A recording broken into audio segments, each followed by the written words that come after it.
Correct. సమాజంలో అసలు అలా యాక్సెప్ట్ చేయడం కరెక్ట్ అంటారా? సరే, కరెక్ట్ కాదు. ఇద్దరికి అన్యాయం జరిగింది కదా.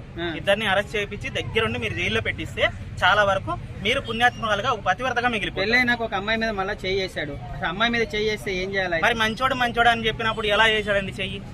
మీ భార్య మీద నీకు మంచితనం, నీ భర్త మీద అంత మంచితనం ఉన్నప్పుడు నీ భర్తని నువ్వు అంత మంచోడని చెప్పినప్పుడు ఎలా చేస్తాడమ్మా చెయ్యి? నువ్వంటే ఇష్టం ఉండాలి. నువ్వు ఎలాగైనా ఉండు, నువ్వు లావుగుండు, సన్నగుండు, నువ్వు నల్లగుండు, తెల్లగుండు, నిన్ను తప్ప ఇంకొక అమ్మాయిని చూడకూడదు. ఇంకొక అమ్మాయిని చూడకూడదు. నీ మొగుడికి అంత నమ్మకం ఉండింటే. ఇప్పుడు ఆ అమ్మాయి మీకు చెయ్యేశాడంటే నువ్వంటే ఇష్టం లేదు కదా. నువ్వంటే ఇష్టం లేకపోతే నీ దగ్గర సుఖం దొరక్క ఆ అమ్మాయి దగ్గర కోరుకున్నాడు. ఆ అమ్మాయి కూడా పాపం ఏ సోర్సు లేక మొగుడిని వదిలేసి ఏదో జరిగింది. అందువల్ల ఆ అమ్మాయి కూడా ఏ సోర్సు లేదు కాబట్టి ఒక హీరో రేంజ్ లో ఉన్నాడు, రేపు భవిష్యత్తులో నాకు ఏదైనా తోడుకుంటాడేమో అని చెప్పేసి ఆ అమ్మాయి నమ్మింది. ఫైనల్ గా వాళ్ళిద్దరికి సెలబ్రిటీ హోదా పోయిందని వచ్చా?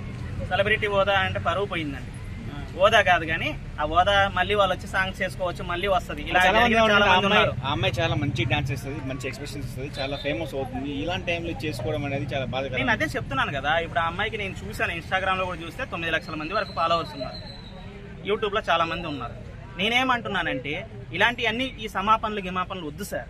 మీడియా పరంగా నేను చెప్పేది ఒకటే, ఈ గిమాపనలు వద్దు. డైరెక్ట్ గా పోలీసు వాళ్ళ మీద నమ్మకం పెరగాలన్నా ఏం చేయాలన్నా కూడా తీసుకువెళ్ళి జైల్లో 14 ఏళ్ళు వెయ్యాలి. ఒకసారి హత్య చేసిన ఉన్నో, ఒక చిన్నపిల్లని ఇది చేసిన ఉన్నో, లేకపోతే వాళ్ళ మీద కాదు, ఇలాంటి వాళ్ళు కూడా సమాజానికి ప్రమాదమే. ఎవరైనా ఉండని.